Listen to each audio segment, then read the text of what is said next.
హాస్టల్లో గుర్తు తెలియని దుండగులు బాలిక జుట్టు కత్తిరించిన ఘటన ప్రకాశం జిల్లా చీమకుర్తిలో చోటు చేసుకుంది. దీంతో హాస్టల్లోని బాలికలు భయభ్రాంతులకు గురయ్యారు. దీంతో హాస్టల్ వద్ద బాలిక కుటుంబ సభ్యులు ఆందోళన వ్యక్తం చేస్తున్నారు. హాస్టల్లో బాలికలకు రక్షణ కరువైందని, వార్డెన్ సరిగ్గా రాకపోవడం వల్లనే ఇలాంటి సంఘటనలు జరుగుతున్నాయని కుటుంబ సభ్యులు అంటున్నారు. పోరాట సమితి మండల కార్యదర్శి ఏ రాంబాబుని ఇక్కడ ఆడపిల్లలు హాస్టల్ సెంటర్లో ఉందని చాలా దూరం నుంచి తీసుకొచ్చి ఇక్కడ చేరుస్తారు.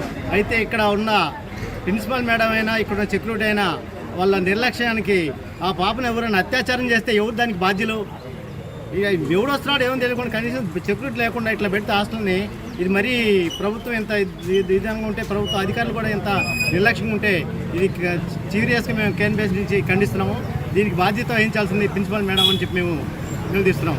దీనికి అలాంటి ఆడపిల్లలకి చాలా సెక్యూరిటీగా ఉండాలా. అందులో ఇటు పోవడానికి కూడా దావడానికి కూడా ఇటు స్కూల్ కాడికి పోవడానికి చాలా ఇబ్బందిగా ఉంటుంది. దగ్గరుండి సెక్యూరిటీ దగ్గరుండి తీసుకొచ్చే విధంగా చేయాలని మేము కోరుతున్నాం. నా పేరు సుమను, కొండేపు మండలం పెట్లూరు విలేజ్ సార్ మాది. మా అన్నయ్య పిల్లలు మా అక్కాయిని చీమకుర్తి మండలానికి రాయపాడికి ఇచ్చి మ్యారేజ్ చేశాం. ఆమెకి 2 పిల్లలు సార్. 2 పిల్లల్లో ఆమె 2 పిల్లలు, మా అన్నయ్య కూతురు, మొత్తం 3 పిల్లల్ని ఈ హాస్టల్ గురించి తెలుసుకొని హాస్టల్ ఏదో మంచి చెప్పలు బాగుంటుంది, అందుబాటులో మక్కాయికి రాయపాడు కాబట్టి వచ్చినీకి పోయినకి దగ్గరగా ఉంటుంది, అన్ని విధాలుగా మంచిగా ఉంటుంది. ఊరు మధ్యలో ఉంది, ఊరి సెంటర్లో ఉంది. కొన్ని హాస్టల్లో ఊరి బయట ఉంటాయి, ఊరి చివరిలో ఉంటాయి.